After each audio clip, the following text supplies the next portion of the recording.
자, 이 10명의 나병 환자 이야기는 사실 감사 주일 때가 되어지면 단골처럼 등장하는 이야기입니다.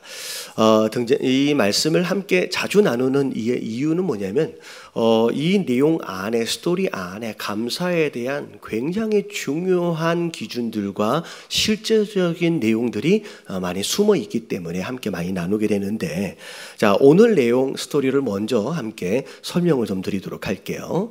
자, 예수님께서 어디로 올라가시냐면 예루살렘으로 올라가시려고 길을 떠나시는데, 주로 예수님은 갈릴리 지역에서 활동을 하셨습니다. 갈릴리 지역과 예루살렘 지역 사이에 어떤 지역이냐면 사마리아 지역이 있어요. 그래서 갈릴리 지역에서 예루살렘으로 올라오시려면 반드시 사마리아 이 고장을 지나가셔야만 합니다. 자, 그 사마리아와 갈릴리 이 경계를 지금 지나가고 계시는 상황들 가운데 10명의 나병 환자가 등장을 하죠. 자, 나병 환자는 오늘날로 얘기하면 한센병이라고 불치병입니다. 오늘날의 의학 기술로도 사실은 완치되어지기가 쉽지 않은 굉장히 어려운 병인데, 그때 당시로 얘기하면 더 어려운 병이죠. 자, 이 사람들이 10명이 모여서 예수님을 찾아간 거예요. 자, 예수님에게 가까이 나아가지 못하니까 멀리 서서 우리 예수 선생님이여 우리를 불쌍히 여기소서라고 외칩니다. 자, 멀리 서서 외칠 수밖에 없는 이유는 이 나병이라고 하는 병이 이제 전염이 되는 병이기 때문에 일반인들에게 가까이 가면 그런 위험성으로 인하여 멀리서 외칠 수밖에 없었죠.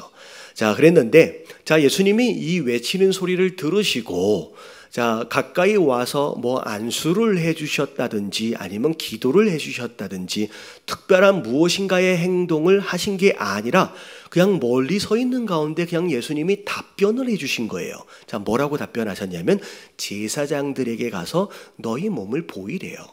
자, 왜 이 말씀을 하셨느냐? 자, 일반적으로 나병이 걸리면 이게 일반 피부병인지 아니면 나병인지를 분별하는 것을 이건 의사가 하는 게 아니라 누가 하냐면 제사장이 하기로 되어 있습니다.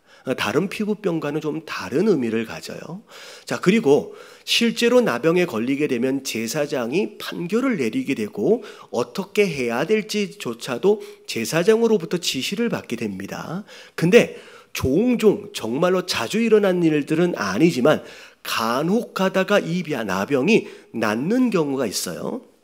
자, 나았을 경우에 진짜 나았는지 안 나았는지를 의사에게 가서 확인하는 게 아니라 누구에게 가요? 똑같이 제사장에 가서 확인을 하면서 제사장이 나은지를 확인해주고 이거 나은 것 같은데 그러면 7일 동안 다시 경계를 시켰다가 다시 7일째 왔을 때 확인하여 판결을 내려줍니다. 아, 나았다. 그래서 가정으로 돌아가라, 일상으로 돌아가라 라고 이제 지시를 해주는 거예요. 그래서 사실은 제사장에게 너희 몸을 보이라 라고 하는 이 예수님의 지시는 뭐 했다는 얘기냐면 병이 다 나았다라는 얘기가 되는 거예요. 근데 아직 이 스토리상으로 볼 때 병이 나았어요, 안 나았어요? 여러분, 아직 나은 상태가 아니죠. 아직 나병의 현상들이 이 10명의 나병 환자 가운데 있는 상황입니다. 그럼에도 불구하고 그들이 이 예수님의 말씀을 믿었어요. 자, 그래서 제사장에게 보이려고 가고 있는 중간에 가다가 무엇을 받았다라고 나와 있냐면 깨끗함을 받은 거예요. 제사장에게 보이려고 막 달려가고 있는데 내 피부가 왜 이렇게 됐지? 자기는 모르잖아요. 옆에 있는 사람을 보니까 야, 너 얼굴이 좀 이상해지는데? 좀 낫는 것 같은데 서로 얼굴들을 확인하면서 자기가 낫는 것을 확인하는 일들이 벌어진 거지요. 자, 그랬을 때 그 15절서부터 내용이 중요합니다. 10명의 이 나병 환자가 다 나음을 입었는데 그 중에 몇 명이? 딱 한 명이 누구에게로 가야 되겠다? 예수님에게로 가야 되겠다. 가서 예수님께 감사하다고 얘기해야 되겠다라는 거죠. 그래서 그 10명 가운데 9명은 어디 갔는지 나와 있지 않는데 한 명이 돌아와서 예수님께 엎드려서 감사를 표현합니다. 심지어 이 사람은 어느 사람이었대요? 여러분, 유대인이 아니었어요. 그러면 사마리아 사람, 어찌 보면 유대인들이 경멸하고 멸시하는 그런 종류의 사람, 이방인이거든요. 사마리아 사람이 오히려 돌아와서 예수님께 감사를 표현했대요. 예수님이 보시고, 야, 10명이 다 나왔지 않았냐? 근데 왜 너 혼자만 왔느냐? 라고 말씀하시면서, 자, 이 이방인 외에 하나님께 영광을 돌리러 돌아온 자가 어떻게 한 명밖에 없느냐? 그러면서 뭐라 그래요? 내 믿음이 너를 구원하였느니라 라고 이제 말씀하시면서 오늘 이야기가 마무리되어집니다. 자, 오늘 이 스토리를 통하여서 과연 우리가 감사에 대하여 어떤 가치관, 그리고 실제적으로 우리가 감사를 어떻게 해야 되는지를 5가지로 함께 우리가 나누게 될 텐데, 자, 1번서부터 함께 나누도록 하겠습니다. 자, 1번입니다. 시작. 나병과 같은 상황도 감사의 제목이 될 수 있다. 자, 오늘 말씀을 보니까, 자, 예수님이 예루살렘으로 올라가시는 그 길 위에서 10명의 나병 환자들이 예수님을 만났어요. 여러분, 이 나병은 불치병입니다. 여러분, 이 병은 몸이 썩는 병이에요. 그리고 몸 중에 일부가 떨어져 나가도 사실 감각이 없어지는 병이기 때문에 내 코가 떨어졌는지 내 손가락이 떨어졌는지도 분별이 안 될 정도로 정말로 참혹한 병들 가운데 하나입니다. 가족들과 함께 살 수도 없어요. 일상에서의 기본적인 일 자체가 불가능한 상황입니다. 자, 근데 어찌 보면 도저히 내 힘으로 해결할 수 없는 어떤 그런 상황들과 그런 문제, 어떤 그런 여건 자체를 상징적으로 의미하는 이런 나병, 어떻게 이런 나병이 오늘 1번에 보니까 감사의 제목이 될 수도 있다는 거예요. 어떻게 이게 감사의 제목이 있을 수 있느냐? 자, 그것에 대한 내용이 바로 1번에 대한 설명입니다. 자, 한번 생각을 해볼게요. 자, 예수님 당시의 상황으로 우리가 돌아가서 그때 상황을 좀 상상을 해보면, 자, 그 당시 부자들이 있었을 거예요. 넉넉하고 풍족한 사람들이 있을 겁니다. 나름대로 재정적으로 아니면 권력적으로 어떤 의미에서 보면 기득권, 왕이라든지 귀족이라든지 제사장이라든지 서기관 같은 그런 귀족들과 넉넉한 사람들, 여러분 이런 사람들은 지금 어디에 있느냐라는 거예요. 여러분 예수님 곁에 있어요, 없어요? 여러분 넉넉하고 풍족하고 부족함이 없는 소위 말하는 기득권들은 예수님 곁에 없습니다. 다 자기가 하고 있는 일들에 바빠 있어요. 예수님에 대하여 관심조차 없습니다. 나중에 보면 심지어 자기네들의 기득권에 위협을 가하는 그런 행동들로 말미암아 심지어 예수님을 죽이려고까지 하는 일들이 그들 안에서 벌어진다는 거죠. 어떻게 보면 부자이고 기득권이고 넉넉한 사람들, 그런 종류의 사람들은요 예수님에게 관심도 없을 뿐만 아니라 예수님 주변에 없어요. 자, 그러면 2번째, 자, 그럭저럭 살만한 보통 사람들, 이런 보통 사람들은 지금 어디에 있을까요? 여러분 예수님 주변에 있습니다. 여러분 주변에 있는 가운데 가까이 하지도 않아요. 하지만 떠나지는 않습니다. 떠나기에는 아쉬워요. 여러 가지 기적과 이적들이 막 일어나니까 신기한 나머지 그냥 구경꾼처럼 옆을, 주변을 그냥 맴돌고 있는 사람들, 이게 보통 사람들이에요. 근데 성경을 잘 들여다보면 진짜 예수님을 인격적으로 만나고요, 그 예수님과의 만남 속에서 기적과 이적들을 실제적으로 체험하는 사람들은요 부자들도 아니었고요, 보통 사람들도 아니었고요, 어떤 사람들이에요? 오늘 등장하고 있는 나병 환자처럼 나 스스로 해결할 수 없는 문제로 인하여 정말로 예수님이 아니면 살 수가 없어서, 그래서 그런 갈급한 마음을 가진 자들, 그런 자들이 지금 예수님을 만나고 있고요, 그 예수님의 어마어마한 기적들을 지금 체험하고 있다라는 거예요. 여러분 이게 오늘날도 마찬가지라는 거예요. 여러분, 많은 사람들 가운데서 부자들이 있어요. 너무 넉넉해요. 여러분, 지금 그들은 어디 있느냐? 그들이 벌어놓은 돈을 쓰기 바빠요. 여러분, 교회에 대하여 관심 없고요, 예수님에 대하여 관심 없어요. 소위 말하는 부자들, 기득권들, 높은 사람들은요, 별로 관심이 없이 오늘도 무엇인가로 인하여 바쁘게 다니고 있습니다. 그럼 보통 사람들, 자, 어떤 사람들은요, 여러분, 교회에 다녀요. 예수님이 누군지에 대해 들어는 봤어요. 그래서 아주 가깝게 들어오지는 못하지만 떠나지는 못하는 가운데 그냥 교회 주변을 맴도는 사람들이 있습니다. 그래서 적당히 주일이 되면 한두 번씩 예배에 참여를 하고요, 오늘처럼 이렇게 추수감사주일 아니면 크리스마스, 또 뭐가 있어요? 이렇게 부활주일 계란 먹으러 오시잖아요. 그래서 적당한 거리 안에서 교회만 왔다 갔다, 성전으로 이야기하면 뭐만 밟는 사람들이에요? 뜰만 밟는 종류의 사람들이 있어요. 예배를 참여하지만 간절한 마음은 없어요. 내가 꼭 오늘 예수님을 만나야 할 필요로 인하여 막 기대하는 마음이 없어요. 왜? 그나마 지금 이 정도면 살만하기 때문에. 여러분, 이게 보통 사람들이에요. 근데 누군가는 정말 꼭 예수님이 필요해. 예수님 만나지 못하면 안 되는 거예요. 그래서 예수님을 꼭 만나야지라고 굉장히 어려운 문제를 가지고, 나 스스로는 해결할 수 없는 그런 문제들과 어려움들과 질병들을 가지고 예수님 날 도와주세요, 하나님 은혜를 주시옵소서라고 그런 간절한 마음으로 예배를 참여하고 그 안에서 예수 그리스도를 만나는 사람들이 있다라는 거예요. 여러분, 진짜 축복이 뭘까요?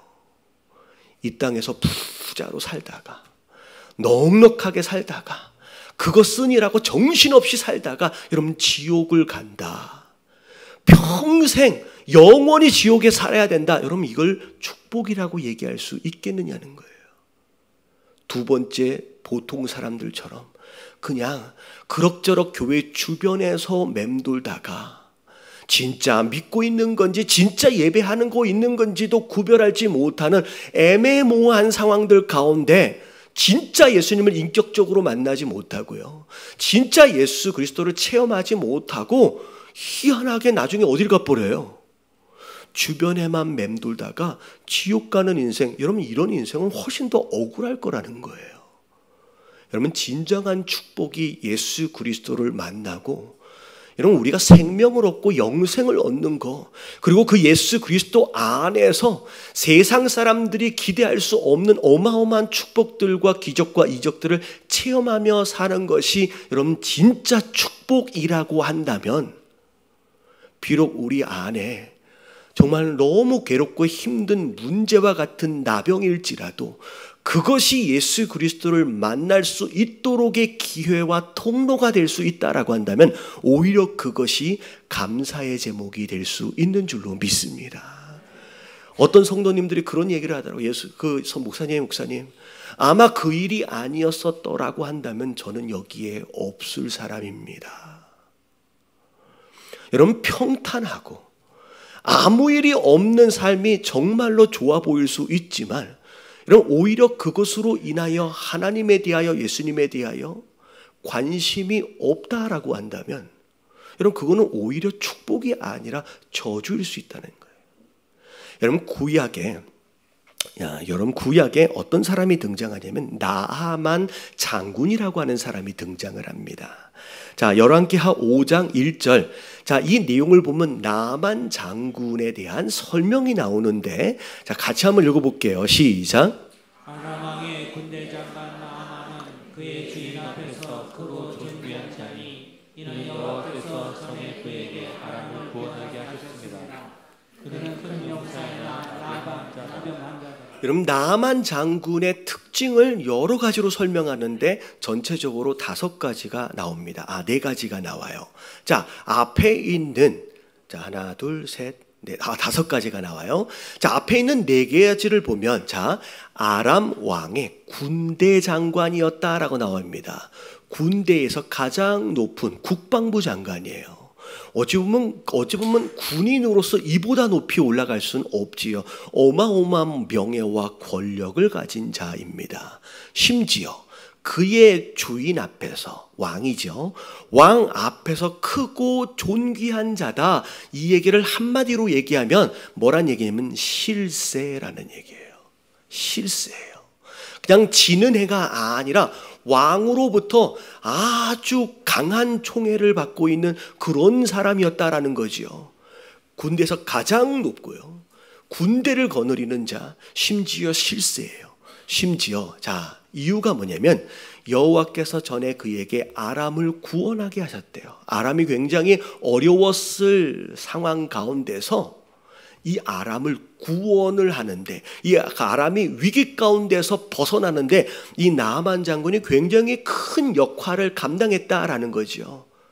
어찌 보면 개국공신처럼 정말로 중요한 위치의 사람이었다라고 이야기를 합니다. 심지어 다 늙어서 아무것도 못하는 그런 할아버지의 모습이 아니라 큰 용사였다라고까지 얘기했어요. 아직 칼을 쥐고 아직 방패를 들고 뭔가를 할 수 있는 힘 있는 자의 모습이라는 거예요.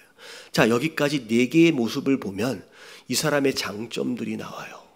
자, 근데 마지막 부분에 보니까 그는 큰 용사였으나, 자, 뭐라고 나와 있어요? 나병 환자였대요. 여러분, 이 글귀를, 이 말씀을 보면 정말로 좋은 것들이 앞에 막 등장을 해요. 근데 마지막 부분에 뭐가 나오냐면 나병 환자. 마치 뉘앙스가 뭐냐면 정말로 완벽한 사람이었는데 딱 하나 아쉬운 게 있는 거예요. 뭐예요? 이 나병. 다른 건 다 좋은데, 진짜 완벽한데 왜 이렇게 표현하면 좋은지 모르겠지만 이놈의 나병이 걸려서 망한 거예요. 여러분, 이 나병이 걸려서 인생이 끝장이 난 거예요. 이제 어찌 보면 시간이 가면 갈수록 어찌 보면 이제 내리막길밖에 없는 거예요. 어쩌면 나만 장군 입장에서 볼 때 이것만 아니면 내 인생은 어떤 인생이에요? 완벽한 인생인데. 자, 보세요. 우리 인생도 그래요. 좋은 것들이 많아요. 근데 이거 하나만 없으면 참 좋을 텐데 라고 여겨질 만한 약점들이 있습니까? 없습니까? 여러분, 있어요. 그게 어쩌보면 성격일 수도 있고요, 근데 무지함일 수도 있고요, 연약함일 수도 있고요, 다양한 종류의 약점들이 있다라는 거예요. 요것만 없으면 참 좋을 텐데, 어찌 보면 정말 극단적인 상황, 어찌 보면 참 절호의 기회에 이 약점으로 인하여 내 발목이 잡히는 이런 상황, 이것만 없으면 참. 근데요, 여러분, 결과적으로 볼 때 이 나만 장군은 결국 하나님을 만나게 되는데, 여러분, 무엇 때문에 만나게 되는지를 보면 앞에 있는 4가지 장점을 통하여 하나님을 만나는 게 아니라 마지막 이것만 없으면 좋겠는데 싶을 만한 이 나병이라고 하는 이 약점으로 인하여 하나님을 만나게 된다라는 거예요. 그러면 이 앞에 나오는 4가지 장점보다 진짜 축복은 뭐예요? 여러분, 이 나병인 거예요.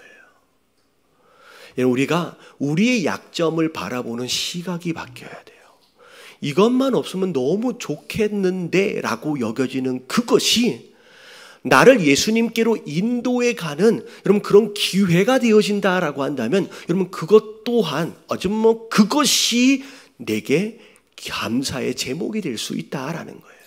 여러분, 깨달아지시길 주님의 이름으로 축원합니다. 그래서 바울 사도가 이런 고백을 해요. 고린도후서 12장 9절 말씀 같이 한번 읽어봅니다. 시작. 나에게 이르시기를 내 은혜가 내게 속하도다. 이는 내 능력이 약한 데서 온전하여 짐이라 하신지라. 그러므로 도리어 크게 기뻐함으로 나의 여러 약한 것들에 대하여 자랑하리니 이는 그리스도의 능력이 내게 머물게 하려 함이라. 바울 사도에게 육체에 가시가 있었대요. 아마도 눈에 관련된 질병이었을 것이다 라고 대부분 추정을 합니다. 바울 사도가 전도를 많이 다녀요. 선교도 많이 다녀요. 그리고 많은 편지들을 쓰면서 성경을 기록하고 있는데 눈에 대한 이 질병이 얼마나 답답하겠느냐는 거예요. 그래서 바울 사도가 기도합니다. 하나님, 이거 고쳐주세요. 제가 해야 할 일이 얼마나 많은데요. 제가 가야 할 곳도 많고요. 제가 써야 할 글들도 많고요. 하나님, 이게 고쳐지면 더 열심히 다닐 수 있고요. 더 열심히 편지도 쓸 수 있고요. 하나님 고쳐달라고 몇 번을 기도했느냐면 3번을 기도합니다. 하나님이 무응답하시다가 마지막 3번째 하나님 뭐라고 응답하셨는지에 대한 내용이 오늘 내용이에요. 네 은혜가 내게 족하대요. 바울 사도가 생각했을 때의 이 눈에 대한 질병은 가시였어요.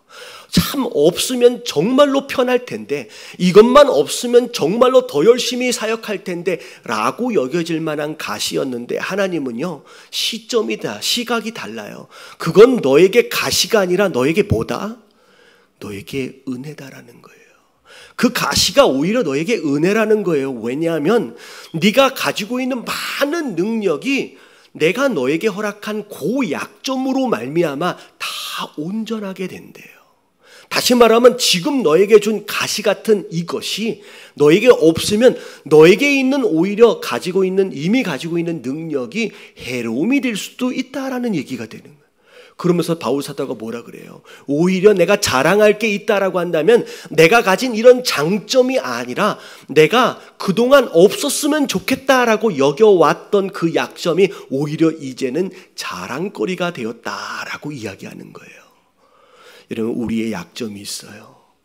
여러분, 기도하세요. 하나님 해결해 달라고. 근데요, 오히려 그 약점이 내가 더 하나님을 바라보게끔 하고 그 약점으로 말미암아 더 예수님께 나아가도록 하는 그런 통로가 되어지고 있다라고 한다면, 여러분, 그 약점에 감사하시는 저와 여러분들 되시길 주님의 이름으로 축원합니다.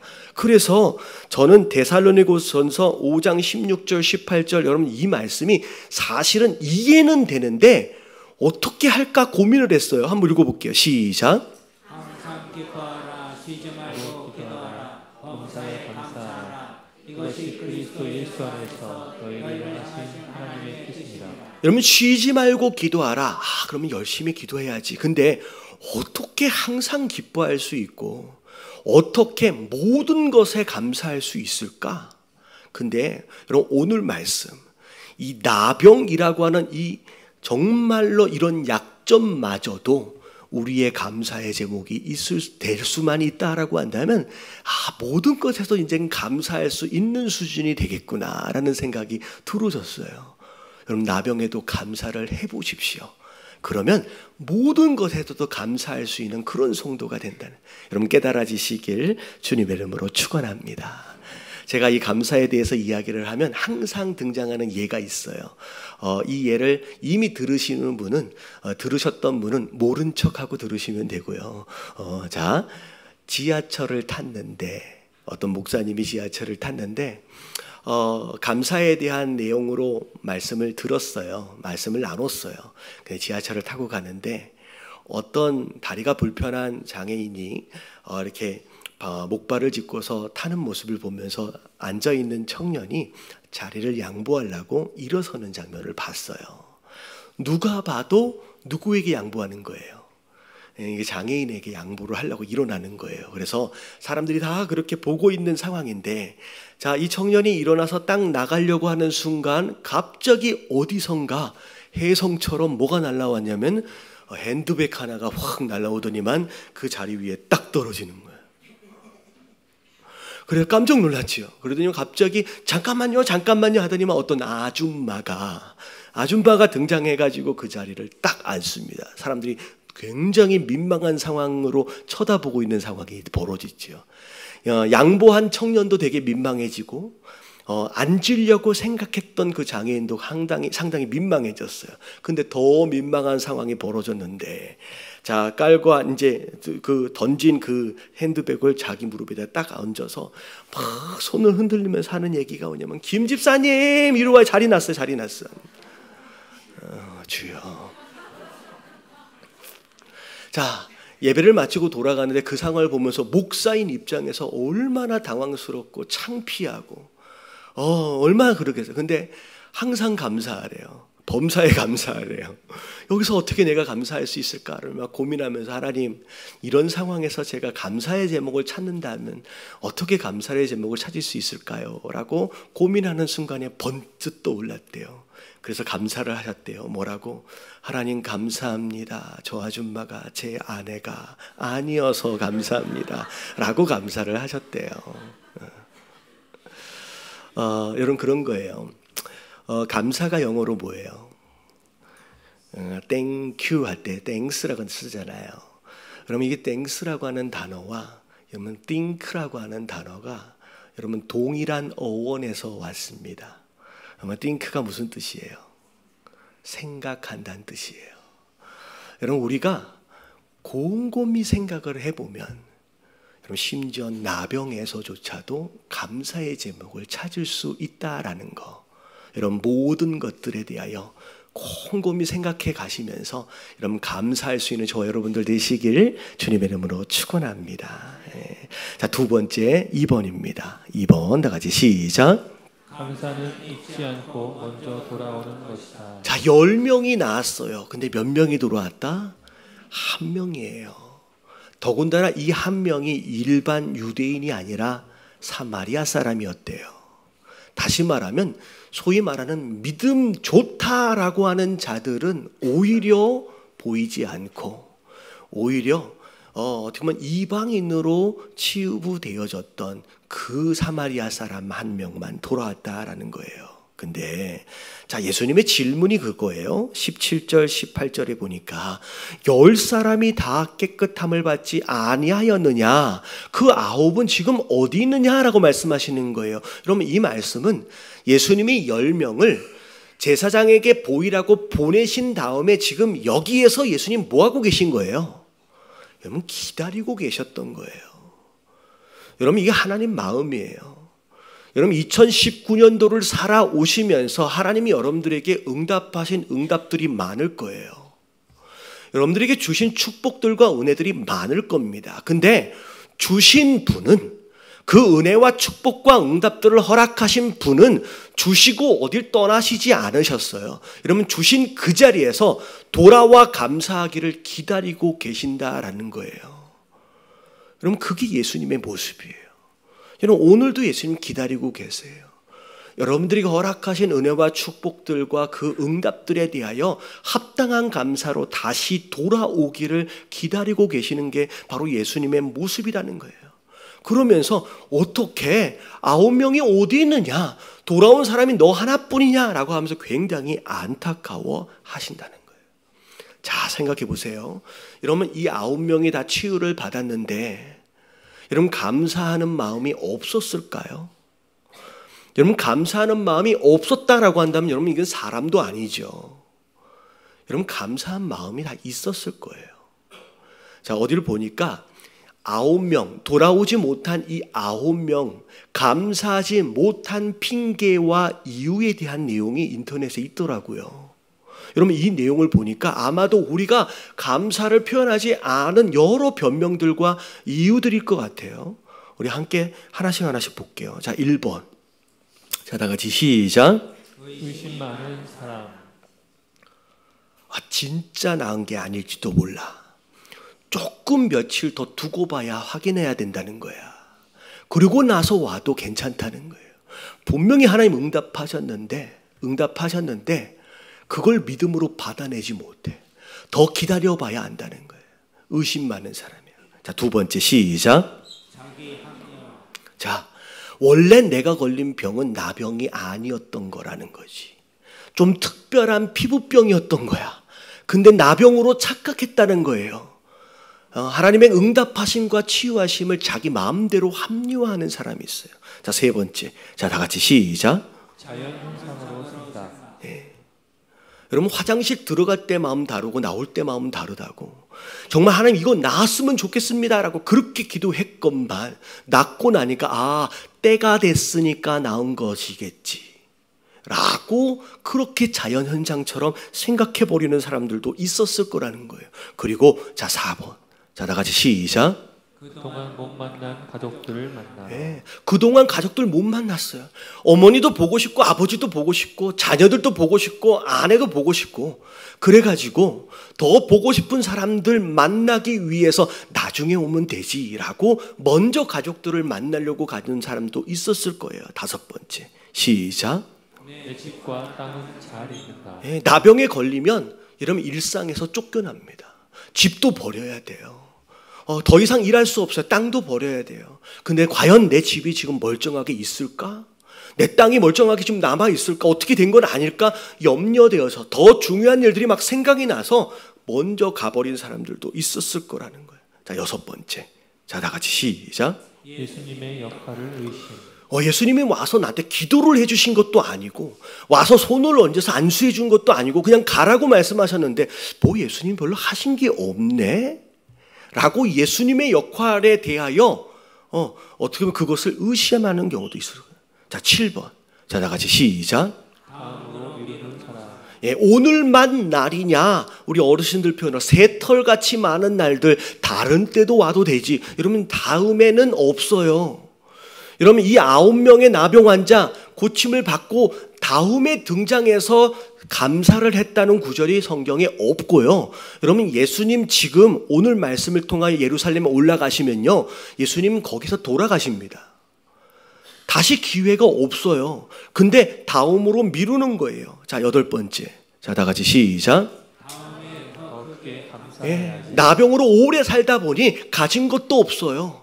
표현하려 보니 가진 게 없어요. 그러니까 나중에 돈 많이 벌어서 나중에 사업 잘 되면 그 다음에 이만큼 하나님 앞에 감사해야지라고 더 큰 것으로 다음 기회를 미루는 사람들도 있었을 거고요. 그리고 마지막 9번째 다 같이 시작.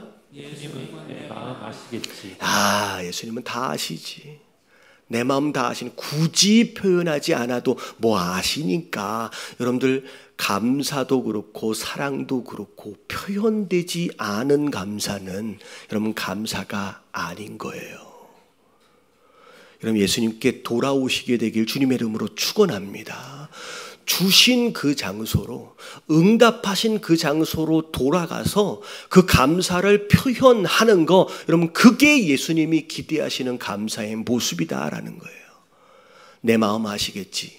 오늘 말씀에 나오는 9가지 나온 것처럼 이런저런 핑계와 이유들로 변명들로 말미암아 미루거나 회피하지 마시고 여러분 감사를 하나님 앞에서 합당하게 표현하시는 저와 여러분들 되시길 주님의 이름으로 축원합니다. 옆에 계신 분들에게 인사 좀 해주세요. 이렇게 찔르시면서 감사는 표현하는 거랍니다.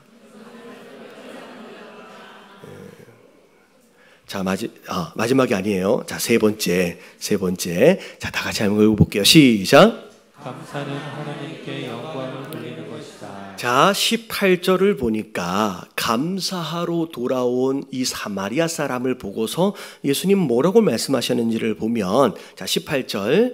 자, 하나님께 영광을 돌리러 돌아온 자가 없느냐라고 얘기해요. 여러분 우리가 하나님께 영광을 돌린다라고 한다면 일반적으로 어떤 시상식이나 이런 데 가서 이 모든 영광을 하나님께 돌립니다라고 고백을 한다든지 어떤 큰 업적이나 어떤 큰 열매를 무슨 이루고 나서 그것이 하나님께 영광을 돌리는 것처럼 생각하는 경우가 많습니다. 근데 여러분 하나님은요 그걸 기대하시는 게 아니에요.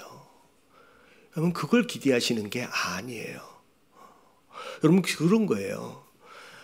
에밀리가 제 큰 애입니다. 지금 이제 15살인데 종종 이제 뭐 제 생일이 되든지 어떤 그런 기념일이 되잖아요. 그럼 물어봐요. 아빠 뭐 받고 싶어? 라고 물어봐요. 그럼 솔직히 제 생각에 얘가 뭔가를 사가지고 주면 제가 만족할 만한 무엇인가를 사다가 줄 수 있을까요? 없을까요? 제가 수준이 좀 높거든요. 얘는 아무리 노력해도요. 제가 만족할 만한 그것을 갖다 둘 수가 없어요. 제가 말하는 것은 어떤 그런 물질적인 것이고 어떤 그런 가치를 제가 원하는 게 아니에요. 그럼 얘가 뭐 가지고 왔어? 그러면 얘가 가지고 온 그 산 그 돈은 누가 준 거예요, 솔직히? 제가 준 거예요. 그럼 그런 거예요. 여러분, 하나님이 원하시는 것은 어떤 큰 가치가 있는 무엇인가를 가지고 오는 게 아니라 우리 안에 있는 진짜 감사의 표현이에요. 어찌 보면 제가 필요한 무슨 뭘 물건을 사다 주는 것보다 편지 한 장, 어찌 보면 진심 어린 편지 한 장이 오히려 저에게 감동이 되는 거예요. 여러분, 하나님 앞에 여러분 이렇게 감사의 표현을 하는 거, 여러분 이걸 하나님이 뭘로 받으시냐면 나를 영광롭게 하는 것으로 받아주신다는 얘기가 되는 거예요. 그래서 시편 50편 23절 줄 쳐진 데만 볼게요. 시작. 감사로 제사를 드리는 자가 나를 영화롭게 하나니. 우리가 하나님 앞에 예배를 드리는데 예배 안에 하나님이 기대하시는 건 딱 그거예요. 감사가 있느냐. 그 감사로 예배하는 자, 그게 나를 영화롭게 한다라고 하나님 말씀하시는 거예요. 여러분, 매 예배 때마다, 오늘뿐만이 아니에요, 매 예배 때마다 합당한 감사로 말미암아 여러분 하나님을 영화롭게 해드리는 진짜 예배자가 되어지시길 주님의 이름으로 축원합니다. 자, 네 번째, 다 같이 시작. 감사가 곧 믿음이다. 자, 오늘 19절에 보니까 자, 마지막 말씀이에요. 그에게 이르되 일어나서 가래요. 그러면서 내 믿음이 널 구원했다라고 말씀하시는 거예요. 예수님이 믿음이 널 구원했대요. 자, 보세요. 자, 이 사마리아 사람은 예수님께 와서 뭐 했어요? 여러분, 다른 거 한 게 없어요. 이 사마리아 사람이 어떤 물건을 준비해 온 게 아니에요. 사실은 급하게 오니라고 아무것도 챙겨오지 못했어요. 빈손으로 왔어요. 하지만 무릎을 꿇고 진심 어린 감사를 예수님께 올려드렸어요. 여러분, 이게 전부였습니다. 근데 예수님은 그가 한 그 행위를 뭘로 받으세요? 여러분, 믿음으로 받으세요. 여러분, 하나님께 영광을 돌리는 것도 마찬가지고 여러분 믿음도 마찬가지예요. 되게 거창한 무엇인가로 여러분 추상적으로 생각하지 마세요. 여러분, 자꾸 믿음에 대하여, 여러분 신앙에 대하여 추상화시키고 어떻게 보면 개념화시키는 경우들이 많이 있는데, 여러분 믿음은 눈에 보이는 거예요. 여러분, 신앙은 눈에 보이는 겁니다. 여러분, 마음 안에 갇혀있는 그 무엇인가를 여러분 예수님 믿음이라고 얘기하지 않았어요.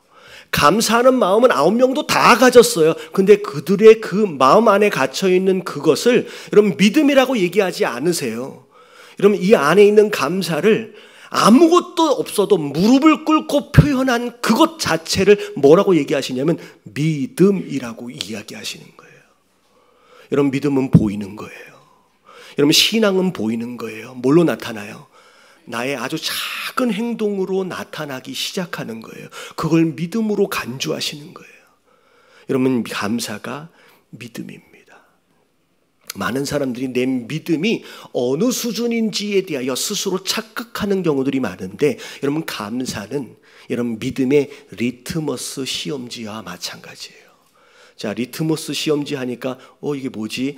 여러분, 과학 시간 예전에 과학 시간 학교 다닐 때 과학 시간에 맨 처음에 색깔은 별 색깔이 없는데 이게 산성 안으로 들어가면 이게 뭘로 변해요? 무슨 색깔로? 빨간색으로 변해요. 이게 알카리성 안으로 들어가면 뭘로 변해요? 이게 파란색으로 변해요.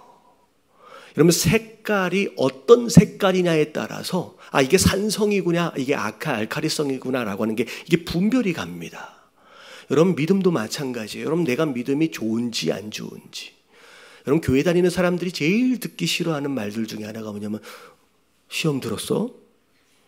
그 말 되게 싫어해요. 내가 뭘 시험 들어? 사실 시험 들었거든. 시험 들었는 얘기 제일 싫어하고요. 믿음에 대하여 누군가가 평가하는 거에 대해서 되게 민감합니다. 네가 뭔데 나를 판단해? 근데요, 여러분, 자기가 자기 스스로를 평가할 수 있는 방법이 있어요.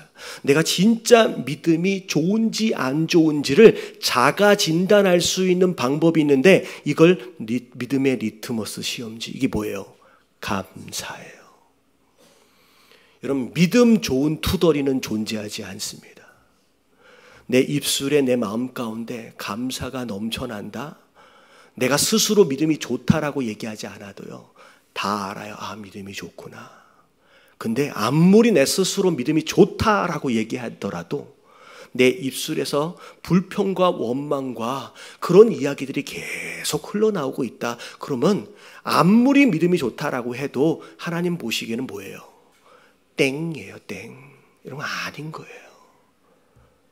여러분, 믿음, 이 감사는 여러분 믿음의 리트머스 시험지예요. 여러분, 스스로를 자가 진단하시게 되길 주님의 이름으로 축원합니다.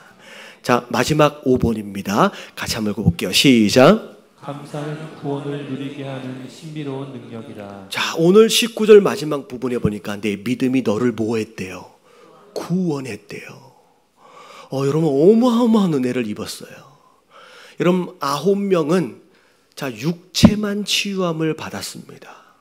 여러분, 이 사람이 영원히 살지 않아요. 여러분, 비록 나병이 고침을 받았지만 언젠가는 또 감기에 걸릴 거고요. 언젠가는 또 다른 질병에 걸릴 거예요. 병에 걸리지 않아도 곧 시간이 지날수록 어떻게 돼요? 늙게 되고 곧 죽게 될 겁니다. 여러분, 육체는 그런 거예요. 자, 이 9명은 육체적 문제만을 해결보고 끝났습니다. 근데 이 사마리아 사람은 감사를 통하여 뭘 얻었어요? 여러분, 영적 구원을 얻었습니다. 여러분, 신앙생활은 이런 거예요. 과연 내가 이 땅을 살아간다고 해서 이 땅의 문제만을 해결하고 끝날 것이냐? 아니라는 거예요. 여러분, 감사를 통하여, 진짜 믿음을 통하여 영적 구원을 누리는 삶이 되어야 한다는 거예요. 여러분, 이게 진짜인 줄로 믿습니다. 언젠가 또 생길 문제, 여러분, 인생은 그런 거예요. 제가 오늘도 에밀리 얘기를 좀 자주 하게 되는데, 예배 끝나고 에밀리한테 가서 뭐라고 하지 마세요. 못 들은 척하고. 에밀리가 그런 얘기를 하더라고요. 애가 좀 더 생각이 좀 깊어진 것 같아요. 저한테 하는 얘기가 뭐냐면, 인생을 왜 살아야 되는지를 모르겠대. 얘가 갑자기 무슨 얘기를 하려고 그러나. 얘가 되게 열심히 사는 애입니다. 중학교 3학년한테 열심히 산다. 자, 사실 얘한테 숙제하라, 공부하라 한 적이 없습니다. 근데 정말 열심히 공부를 하고요. 수요일날, 금요일날 교회에 와서 봉사 다 해요. 그리고 나서 집에 돌아가서 2시까지 숙제하고 자요. 그러니까 자기가 해야 될 것을 최선을 다해서 해요. 공부 잘해요. 근데 하는 얘기가 뭐냐면, 나는 이번에 오는 중간고사에 좋은 성적을 받기 위해서 밤을 새가면서 열심히 공부한다는 거예요. 그래가지고 좋은 성적이 나오면 얼마나 기뻐요? 한 30분 간대요. 그리고 나서 조금 정신 차려보면 또 뭐가 기다리고 있어요? 기말고사 기다리고 있대. 그걸 위해서 또 열심히 밤새서 공부를 하면 한 30분 기쁘대요. 그러고 나서 뭐가 기다리고 있어요? 그 다음 학기 중간고사 기다리고 있어요. 그러다가 대학을 가기 위해서 또 죽으라고 공부를 해야 되는 거야. 그리고 나서 또 뭐예요? 학교를 가면 그 다음에 또 뭐가 기다리고 있어요? 또 시험이 또 기다리고 있고, 또 뭐가 기다리고 있어요? 그 다음에 취업이 기다리고 있고, 그 다음에 결혼이 기다리고 있고, 그러면 애 낳는 게 기다리고 있고, 그 다음에 또 뭐가 기다려요? 하여튼간 첩첩산중.